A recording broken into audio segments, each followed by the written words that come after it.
Hello दोस्तों, welcome back to my new blogs. Finally आज इच्छा है टी कंकड़ा चुंगुड़ी खायापी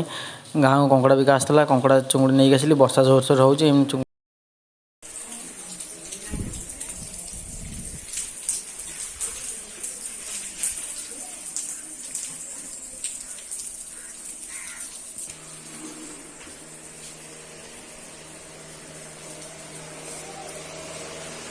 कौन कर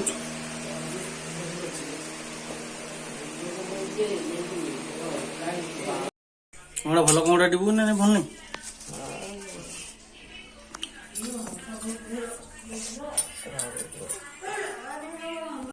जाइली तोटा आड़े से शाग मिलला ये जिन बहुत जिन दुर्लभ जिनस ये पिता शागटा सब मेन कथा कौन कि आपण मैंने जो जानते डायबिटीज फायबिटीज लोक कहती ये जिन देखते ये जिन दुर्लभ औषधीय जिनस सब जाइली गाँव जिनस मिले टाउन तो गछपतर ना नहीं आसिली बो आमर छड़ा छड़ी कर देखते केते शागर केती खंड बाहर फर्स्ट गाधुआ सारिक आसली और सब घरे कंकड़ा आज आनी ता सांग को चुंगुड़ी भी थिला छुई पड़ी गोटे भल तरकारी हम तरकारी चली पिता शाग नहीं पिता शाग छड़ा भजा हम चलन जा कौन हो देखिए देखिए आसला बेलू पिज कटा रेडी अच्छी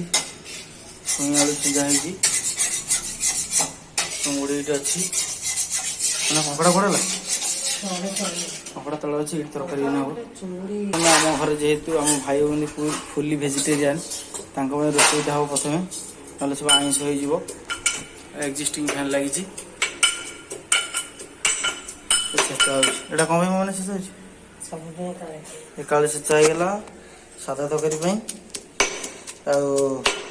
आईष तरकारी देखो ग्राइंडर तले थे शिल होता जेहेतु ऊपर सब व्यवस्था ग्राइंडर कराई मसला अच्छी रेडी मत हम आम चलते टे बसा से रोषे आम चलती तेल पड़ सारे लुण टे बोलानी कौन ये कौन तो कर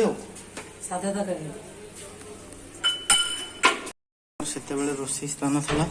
से स्टोर रखा होता देखो शाग ये अच्छी कंकड़ा भजा है भजा हम चलो नहीं बहुत दिन पर ये आइटमटा आसी ये जगी नवा कारण हूँ बिले बिले गोटे न पड़ा दरकार जो बोर देह खराब थो बोर मुड अफ थो कारण तो भल लगे देह पे खराब है बयस है ना से घर आम रोषे चलती आम रोषे डिपार्टमेंट मम्मी दे देची ये बस पाग पुणी मेघुड़िया होगा सार्ट पैंट आनी हारी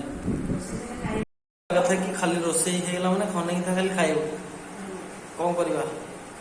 मु तो भात खाइबी रुटी खाइबी देखिए सादा तरकारी भाई आम स्पेशल जो छुई आलू पड़ी बेसर दिखाई रेडी झोल होगा तापर आम नॉनभेज आइटम कंकड़ा हम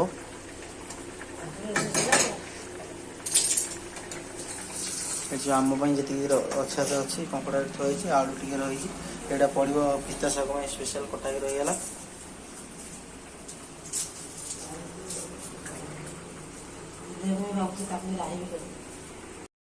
आलू को तेल सोर पानी दे सिझाईगला तार शाग पड़ो से केम देखा पूरा सब निआर देखा भात शाग होगा जड़े दिज खाली शाग अल्प देखा खाईपर पिता पूरा सांघातिक पिता भजा हो पूरा भल पानी पानी तो बाहर ना ना सब गोटे रोषे कर दूसरी रखा ना चुंगुड़ी कलुन आज किसी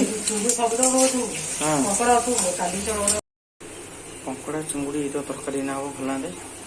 मसला पशा चलती सब मसला पानी काली रहा कंकड़ा चुंगुड़ी गला थुआ हम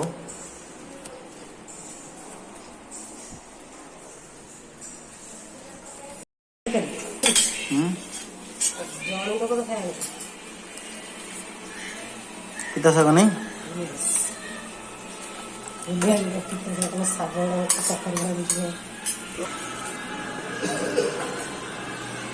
पानी दौन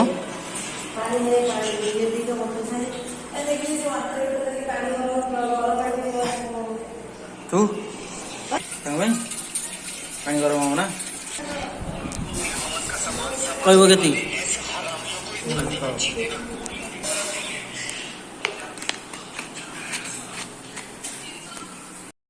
ଗରମ ଭାତ ଖାଇବା ଇଚ୍ଛା ଥିଲା ମୁଁ ରୁଟି ଖାଇଥାନ୍ତି ମୋ ଅକା ହେଇଛି ତେଣୁ ପଖାଳ ଭାତକୁ ଆମର କଙ୍କଡ଼ା ଚୁଙ୍ଗୁଡ଼ି ତରକାରୀ ଖାଇବା କ'ଣ କରିବା ଯେହେତୁ ପାଗକୁ ତ ଖାଇବା କଥା ନାହିଁ ବହୁତ ବଳି ଯାଇଥିଲା ଚାଲନ୍ତୁ ଯିବା ଖାଇବା ଏଇଟା ପରେ ଦରକାର ହେଲେ ଖିଆ ହେବ ଆମର ଚୁଙ୍ଗୁଡ଼ି କଙ୍କଡ଼ା ତରକାରୀ ଆସିଲାଣି ପଖାଳ ଭାତ ଇଚ୍ଛା ନଥିଲେ ବି ଖିଆ ହେବ ଆସିଲୁ ବସୁନୁ